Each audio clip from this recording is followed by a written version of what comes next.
Hey guys, welcome back to Live Travel Asia. So today I'm gonna try something a bit different and do a technical video about the settings to my Sony mirrorless camera. The reason I'm able to do this is my currently scheduled travel vlog ran a bit short this week, so I was able to finally go into the picture profile settings and also apply some of the EOS HD Pro color settings to the picture profiles on my Sony A7sII camera. Now the first thing I want to say is that I am not a pro or an expert of this camera, but I have been using this camera to shoot a dozen or so vlogs over the past 6 months, and after hours and hours of researching the picture profile settings on the internet, particularly on YouTube, I felt there just wasn't enough information out there, or information that was misleading. Anyways, I'm just hoping that sharing my experience is gonna help somebody out there with this ever so important setting that so many people are afraid to touch. And if you do have a Sony mirrorless camera and you aren't using the S-Log setting, or at least trying some of the other settings like Cine2 or Cine4 that allows you to capture a wider dynamic range, you're truly missing out on a lot, as your camera is able to capture so much more in the pictures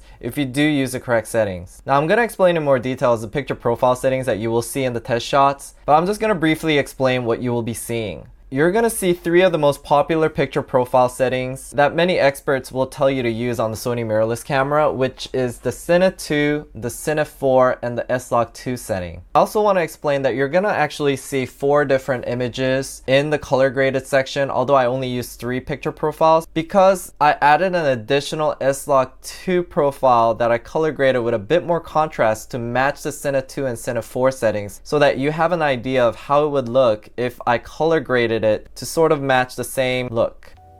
Okay guys, so what you're seeing first are the color graded images of the 3 picture profiles. And like I mentioned, I added an additional color graded profile for the Slog2, as I wanted to also show you guys how the Slog would look like if I color graded it to a similar contrast level as Cine2 and Cine4. However, be aware that by doing so, I am crushing the blacks and losing a lot of the detail in the shadow areas. But compared to the Cine profiles, there's still an equivalent amount of detail there, as the Cine profiles don't do too good in the shadow areas anyways. Just look at this darker area where the tree trunks are. The tree trunks are clearly noticeable in the Slog2 setting, but in the Cine2 and Cine4 settings, it's sort of blacked out. Even in the contrasty image of the Slog2 where I crushed the blacks, you can still notice the tree trunks because it captures the color of the tree trunks. Just look at this clip of the trees in the shadows and the sky in the highlights. If you compare it to the Slog2 clip, it's a night and day difference. The color is completely different. Not having those warm colors show through the shadows and the highlights was really impacting the overall feel of my image.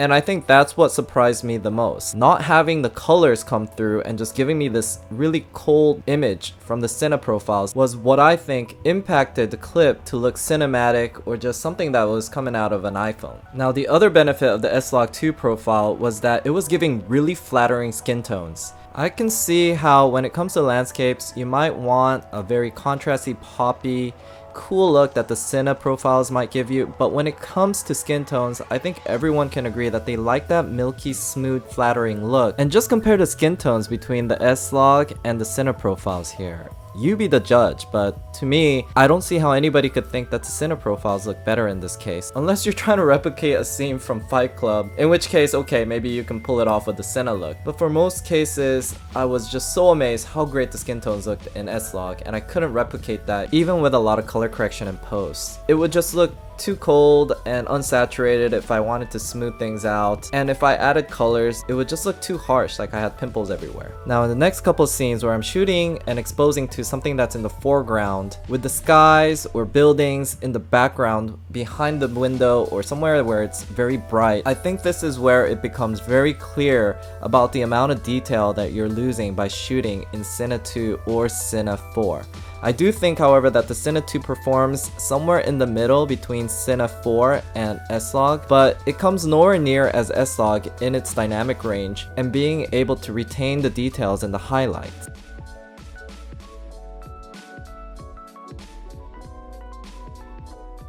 Now at this point, I know a lot of you are going to be asking what picture profile settings I use on my Sony mirrorless camera, as well as how I color corrected in post, because that could definitely impact how the image is responding. And what I can tell you is that I have kept the settings and the post color correction as identical as I could to give you guys a fair assessment of how the gamma settings in the picture profile impact the camera's ability to capture dynamic range. And this is because I've seen way too many YouTube videos with experts telling you there isn't much of a difference between the dynamic range that Cine4 and Cine2 offers compared to the Slog2 or 3. But you can be the judge. As you can see, there is actually quite a big difference between the Slog2 setting compared to the Cine2 and Cine4. And I've actually heard that the Slog3 setting provides even a greater dynamic range than Slog2. So now I'm very curious as to see how much more dynamic range I can capture if I use the Slog3 the next time I have time to test out my camera.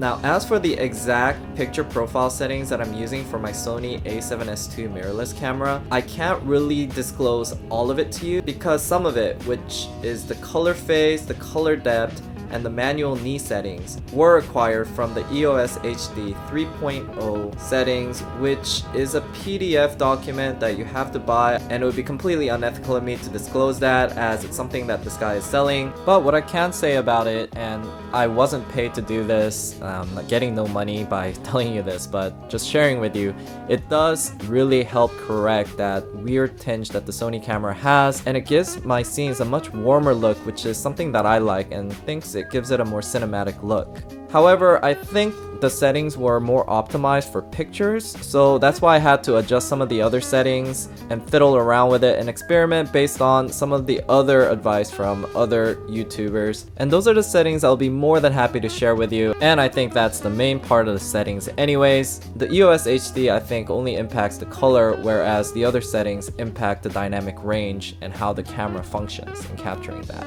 So these are the picture profile settings that I had across all three picture profiles. The only difference was that I had the gamma setting set to either Slog2, Cine4, or Cine2. Now these can be tuned however you like, but it seems that everybody is recommending the S-Gamut3 Cine because that is the latest color science from Sony, and I would agree that it does look the best. Another thing I see everybody recommending is to keep your detail at -7, as that's just sharpening and you can just always sharpen it in post, but the sharpening can actually cause you to lose detail that isn't recoverable, so it's ironic that you have to drop the detail to -7 to maintain the detail. As far as the black level, I think this is really up to someone's preference, but I think keeping black level at 0 is keeping it relatively neutral, while the black gamma being wide and at 0, it seems to provide a wider dynamic range and gives the film a little bit of a cinematic look. And all I did to post to all three of the gamuts was add a bit of orange to the midtones and a bit of teal to the shadows, which is a pretty standard color correction to have that cinematic look. And I also increased the saturation by 82% for all three of the gamuts. Now the only difference I made to the color corrections between the three different gamuts was in the exposure, where I would increase the highlights or decrease the shadows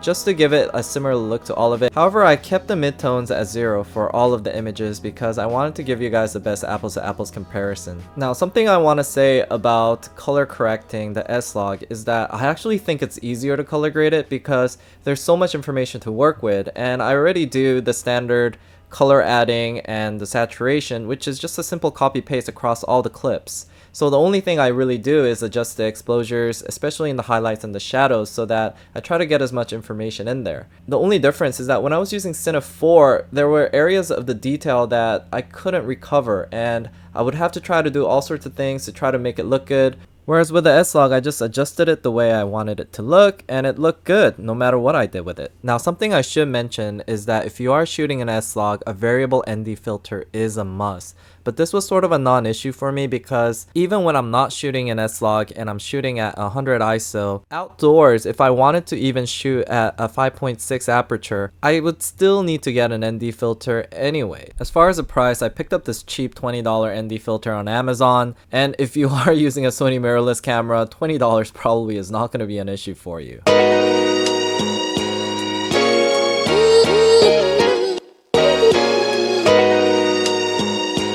So what do you think about the picture profiles? I know when I was color grading the test shots, I was just so amazed at how much extra detail the S-Log was capturing that I regret not having shot that with my other travel vlogs because there's so much detail that my travel vlogs were missing out on. A picture profile is up to one's preference, so there's really no right or wrong answer. But I'd love to hear in the comments below which picture profile you think looks best, and if you have any additional settings that you think would make the picture profiles look better, because I'm still testing out different settings to get that picture profile just right. As for me, realizing that the Slog2 profile isn't going to take more time for me to color grade given my current workflow, nor the minimum ISO being much of an issue using an ND filter, and the 1600 ISO producing no noticeable noise, at least to my eyes, I think I'll be shooting Slog2 for the time being for all my future vlogs. But I can still see how the Cine4 and the Cine2 can be a solution for many other vloggers if you don't want to color correct at all, because those images are actually quite usable, especially if you jacked up the saturation and you applied the EOS color corrections to compensate for Sony's weird tint. Anyways, I really appreciate you guys checking out this video, and I feel a little shy about doing this technical video as I feel like there's a lot of other qualified people out there that could be doing this video better,